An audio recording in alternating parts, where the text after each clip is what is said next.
the game. And there you go. There you go. Got one buff for themselves. They were able to take the weapon orb away from Indonesia, but they lost both their buffs in exchange. So, alright, a little bit of a miss on that one, but let's see how it's going to play out now. 3 players from each team up in this top lane. 4 for Singapore. 4 over here. This is a lot of pressure. That's going to be your first blood as Kroll comes on through. That's DefQ taking the kill. He's going to be happy to do so. So he had that weapon buff. He's going to get the first blood. This is a great start for the Kroll. Absolutely. This is actually extremely good. And even though this game is going at a fairly slow pace, it is in favor of Team Singapore, but we do have an engagement. Thanks, turn up. Hey, a 4-man Githian wall feels good, man. You can die. Rest in peace. It's okay. Sleep tight, Lance, because you got that 4-man Githian wall. Yeah, there's no way he was going to make it out of that one. That being said, fantastically played, allowed his teamates to get out, even though there was a gun that was on their heads. Oh, Vox gets it! Goes toe-to-toe, playing some chicken with Samuel, and able to get the upside of the map, allowing her 4 teammates to rotate to the bottom very, very quickly, and this could be dangerous. Samuel, get in there! From hell apart, they're going to catch him at max range. Just he is gone. On the root. Githian wall stuns him up. Vox don't die. Okay, Vox are going to be okay. He's got the healing flask. But what a rotate, a 4-man rotate taking that mid turret right there. It's pretty low. Tail's gonna come out. Another stun, double stun coming on through. More claps blocked off. Oblivion's coming through, very defensive. You could tell that they thought they were going on the Celeste hard there. Gauntlet comes down. Dodgio's able to reflex and walk on out. Solar Storm, Lance dropping low, throws the fountain. Can he get himself out of here? He is slowed up and taken down. Indonesia starting to get some work done now. With this numerical advantage, what do they take off of the map? It does look like they are going for that Ghostwing, so potentially looking to take advantage of that buff, taking advantage of the extra gold getting from Ghostwing. But in the meantime, we do see Vox pushing that bot lane. Samuel is trying to match, but this is a very dangerous situation at this Ghostwing. What's gonna happen? Dude, this Kroll can do a lot of work. He's gonna go in. Celeste able to seal the deal on that one. Looks like DefQ is going to go down. Arden stays alive, but walks right into the Vox. Vox, hello. Wait for it, right over the top side. Adagio throughout the verse, keeping himself alive. Vox is able to get a double kill, now chasing forward. 12 breaking point stacks, looking for more. Go get that, Celeste. You got another Sonic Zoom menu. Almost able to take him down. How much health did he have? I don't know. Feels like about 10. Come on through without a healing flask. That's where you want to be. In the meantime, though, very early on, she knows that she's going to be matched up against that Glaive for the most part, and she just will not. She'll be able to do more damage for now. It's really interesting. I feel like I've been seeing more and more of these types of builds come out here, and it must be in response to the amount of damage that's actually coming out having 5 players on that. Absolutely. I think being able to build that early melee jack is actually extremely effective, able to negate a lot of damage coming out from the opposing team. Right now we do have a fairly tight engagement right now. Gauntlet comes on down. Vox, he's going to take it down in the beginning. Super important for Indonesia. Let's see if they look for some more now. An Impale to disrupt things. Another Githian wall buying some time. Lance will be the second to fall. They'll be looking for more now. Rona into the fray, out of the fray. More like she'll get slow there onto the Glaive. And it's going to be an afterburn coming in onto the Kroll. I don't think anybody's able to catch him. Now, is there going to be a Vanguard coming out? It's a little bit 1 close. second, he's going to get the Vanguard. They're going to go for it. This would be the kill. Yeah, that's the kill. Glaive, a smart play to stay on target there. Absolutely, absolutely. I would love to see Team Indonesia take some objectives out of this right now. They do have the mid turret down to just a sliver of health. The bot turret is being aggressed on, but Rona and Vox are both rotating down. Celeste and Batista are almost certainly going to get that mid lane turret. But right now, Samuel is in a very difficult position. Well, this is kind of one of those positions where I guess if you feel like it's worth throwing your life away to get the turret, I mean, what's your thought? I think that's actually a very heads up play by Samuel, even though he was taken down. Swinging into the double kill. He'll take this down. It's going to be a tough defense for Singapore. In the meantime, Glaive. Yeah, I was going to say, I want to see what's happening up and top. The red It's close. Yeah, this Glaive's got it, though. He's going to be able to get a kill right there. This is going to be the first base turret going down in the favor of Singapore. So Indonesia on the back foot. Glaive able to get a turret and he'll take down a base turret, so the armory is exposed, and that's going to mean trouble for the side of Team Indonesia. Kroll, a little bit out of position right there. Just a little bit. Just a little bit.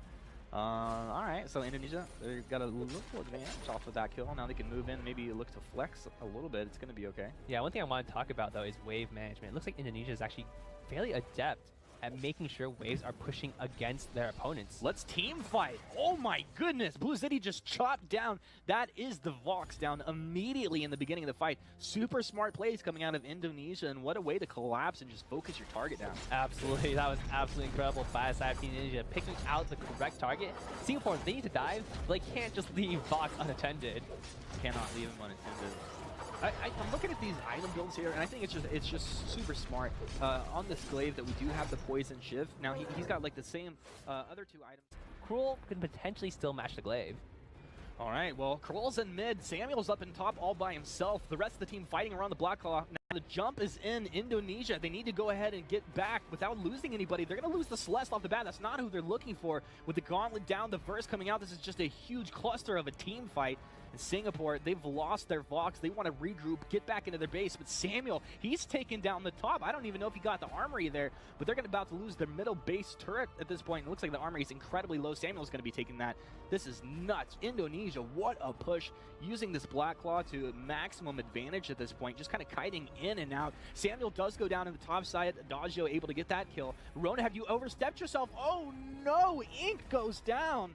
And Lance going to be buying a little bit of time, but there's breaking points building up. 20 breaking point stacks. He's looking for the afterburn. He knocks the Adagio back. He says, Lance, I'll turn around. I'll kill you if you want to come over here. It's no problem for me. He's about to get a Vanguard and boost it on in. Adagio is going to die very soon. 515 damage on that. Well, it's going to be the Lance. And then Krull, you're feeding yourself over. Triple kill coming through for the glaive. And I don't think any resonance bounces are going to be coming on through. Vox, he might decide to chase on in there. I think a little bit greedier of a player, he would have chased that down, but my goodness, what a glaive. Yeah, and throughout that entire time, or at all times, and now they're taking Ghost Wing. This is going to be a huge buff for them. Huge buff. I mean, the glaive, I can imagine what it's going to be like if he gets in there with his Ghost Wing buff on top of what he's been able to do already. Journey Boots up and running. This guy's really coming into his own. The Celeste, I mean, this is one of the key picks on their team we haven't talked about from now on. But the question is, will they be able to get to the back end? Will they be able to get to him properly? Well, they start with an Impale. Glaives on the front side. The two-man getting the wall to start. From Hell's Heart's going to connect onto the, I think that Glaive down as well. Yeah, they've lost Glaive. I would imagine that the chase is going to happen here. You've got the Rona, you've got the Krull. They're going to get onto the Arden. That's the war treads he's trying to get back. Fountain, it's not enough. And suddenly, with two heroes down for Indonesia, Singapore, seeing some signs of life. We're going to be seeing maybe that foe splitter into the fray combo here. Red Mist, he's going to be stunned up, trying to get back. Samuel, he's in the Drifting Dark. He's finally out of the Drifting Dark. Krull's on target, onto the Samuel. Wheaton stacks building up. Oh. Two-man Impale coming on through there. And Batiste trying to stand his ground. He's able to get one. He takes the Rona down, but then flanked, he goes down. A 3-on-2 chase. Celeste, you got to get some godly plays right now. A couple more basic attacks. One more hit with the Sonic Zoom. Adagio with the flanking. Samuel, you They're shall so not low. pass in an ace. At literally the moment the glaive was spawning is a Glaive teleporting! Glaive teleported! Massive fight. Glaive teleported to their base! Oh! All right, so he gets the teleport boots. He tries to go for the God play. He will be forced out. That's the afterburn's going to be on cooldown here, about 10 seconds. Do they look to just kind of round him up here? 2 members of Team Singapore in the back because there's no one that can match him. So smart. So intelligent of plays. And now, Black Claw will be captured up here by Singapore, barring some miracle coming through. There's no Solar Storm. That's on, oh, it's on cooldown for a reason. It's on cooldown for sure. It's on cooldown. Yeah. It was a good try. It was a good try. Black Claw is going to be pushing into the base of Team Indonesia. Or is just going to crash into their base and end this game potentially. This is going to be a devastating push, especially if they lose a key member right off the bat. Now, that is going to be a Crucible going off there? I don't even know. They tried to block that Impale coming on in. Now, Lance, another two-man route to start this off. All they have to do is apply damage, move forward, maybe look to take out a vulnerable target. Almost going to go down. Lance dropping low. They don't want to chase into that. Samuel and his Drifting Dark trying to get the splash damage with the Malice and Verdicts. This middle armory is going to be going down. One more attack. There you go. We'll see if they decide to switch into maybe top or bottom and look to take one of these other objectives down.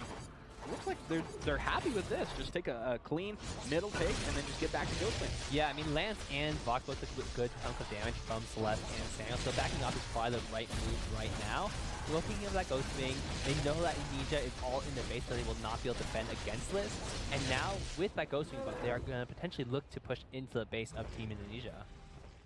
Oh, it's going to be a 5-on-4. Here we go. They're going to start it off. Now a defensive afterburn from Hellstar's going to come in, trying to boomerang, but it's not going to get caught there. Glaive, he wants to get onto the Krull. No, he switches over to the Vox. Oh. The Vox is able to take him down. Krull is able to get the last hit. The wait for it comes through, silencing up Indonesia. Indonesia able to take down the Adagio. Now it's going to be the second gauntlet coming on through for this fight. Vox takes down the Batiste. Rona is on key target. That's the Celeste dropping low. She'll go down to the basic attacks coming out of the Rona. And Indonesia is on the run with only Arden in, and Samuel staying alive. He'll block off the Impale, but stunned up by the Githian wall. Just a final Oblivion will come down as Singapore take a massive team fight victory. The Ace will move into the base and be claiming their win here. What a way to take this first game. And that was incredible coming out from Team Singapore. We were actually saying Indonesia needs to do something sneaky to win a team fight, but Singapore's are the ones that made a sneaky play. They took a 5v4 team fight, which Indonesia thought they had in the bag. Yeah. Rona teleported behind them and jumped on the back line. That was fantastic. I mean, that's one of my favorite things to watch in these competitive matches is just when you can be like 1-2 steps ahead of your opponent. Suddenly, they just don't see it coming. I mean, now as we look at this real quick,